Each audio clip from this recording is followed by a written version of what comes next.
हिंदू धर्म में मंत्रों को बहुत महत्व दिया जाता है। धार्मिक मान्यता है कि मंत्रों में बहुत शक्ति होती है। ऐसा माना जाता है कि हर मंत्र अलग तरह का प्रभाव और शक्ति उत्पन्न करता है। मंत्रों का जाप करने के लिए माला का इस्तेमाल किया जाता है, लेकिन क्या आप जानते हैं कि आपको कौन सी माला इस्तेमाल करनी है और मंत्र जाप करने के लिए क्यों हमेशा माला का ही इस्तेमाल किया जाता है?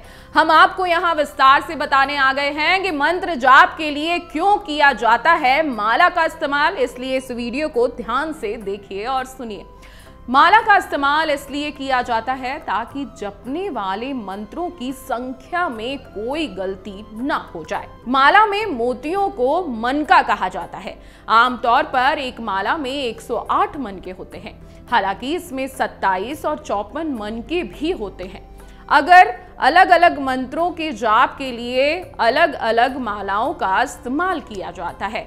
अब माला के इस्तेमाल करने के भी कुछ नियम बताए गए हैं। ये नियम आपको भी जानना बेहद जरूरी है।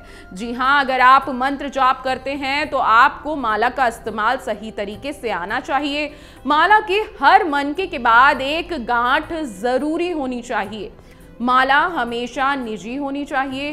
किसी और की माला का इस्तेमाल आपको मंत्र जाप करते समय नहीं करना चाहिए। मंत्र जपने से पहले माला को हाथ में लेकर प्रार्थना करनी चाहिए कि माला से किया गया मंत्र जाप सफल हो जाए। मंत्र जपते समय माला को तर्जनी उंगली से ही छूना चाहिए और सुमेरु का उल्लंघन नहीं करना चाहिए। मंत्र जप करते समय माला को कपड़े से ढक कर रखना चाहिए या गौमुखी होना चाहिए। यह ध्यान रखना बेहद आवश्यक है कि जिस माला से मंत्र जाप कर रहे हैं उसे धारण कभी नहीं करना है। अब किस देवी देवताओं के लिए कौन सी माला का उपयोग करना है, ये भी आपको जानना बेहद जरूरी है। आपको बता देते हैं कि रुद्राक्ष की माला का उपयोग आपको किस मंत्र जाप के लिए करना चाहिए। रुद्राक्ष की माला महामृत्युंजय मंत्र और लघु मृत्युंजय मंत्रों का जाप केवल रुद्राक्ष की माला से ही करें। इसके अलावा रुद्राक्ष की माला का जाप आप किसी भी मंत्र के लिए उपयोग में ना लें। स्फटिक की माला, इस माला में मां सरस्वती और मां लक्ष्मी के मंत्रों का जाप करना श्रेष्ठ बताया गया है और इस माला से मां लक्ष्मी और मां सरस्वती के मंत्रों का ही आपको जाप करना चाहिए। हल्दी की माला, जी हाँ, बृहस्पति देव और मां बंगलामुखी के मंत्रों के लिए हल्दी की माला का उपयोग किया जाता है। ज्ञान और संतान प्राप्ति के लिए मंत्रों का जाप भी किया जाता है। अगर आप इन मंत्रों का जाप करते हैं तो आपको हल्दी की माला का इस्तेमाल जरूर करना चाहिए। अब बात करेंगे चंदन की माला का इस्तेमाल आपको कौन से देवी देवता की पूजा में करना है, तो आप सुन लीजिए। चंदन की 2 तरह की माला का उपयोग किया जाता है, लाल चंदन और सफेद चंदन। देवी के मंत्रों का जाप लाल चंदन की माला से किया जाता है, वहीं भगवान कृष्ण के मंत्रों के लिए सफेद चंदन की माला का उपयोग किया जाता है। इसलिए आपको इस बात का विशेष ध्यान रखना है।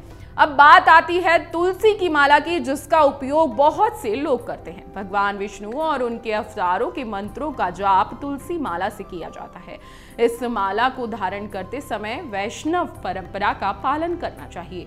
तुलसी माला पर देवी और भगवान शिव के मंत्रों का जाप कभी भी नहीं करना चाहिए। अब आप ध्यान से सुन लीजिए कि माला जप में तर्जनी का उपयोग क्यों नहीं किया जाता। आपको बता दें, हिंदू मान्यताओं के अनुसार तर्जनी यानी दाहिनी हाथ की पहली उंगली को अहंकार की उंगली के रूप में देखा गया है। वहीं मंत्र जाप का उपदेश अहंकार को त्यागना होता है। ऐसे में अगर माला जप के दौरान तर्जनी माला का उपयोग किया जाता है तो इससे पवित्रता भंग हो सकती है। इसलिए कभी भी आपको माला जप के दौरान तर्जनी उंगली का इस्तेमाल नहीं करना है। और इस वीडियो को ज्यादा से ज्यादा शेयर कर दीजिए ताकि जो भी माला जपते हैं, जो भी माला से अपने मंत्र जाप करते हैं, उन्हें इस बात की जानकारी हो सके।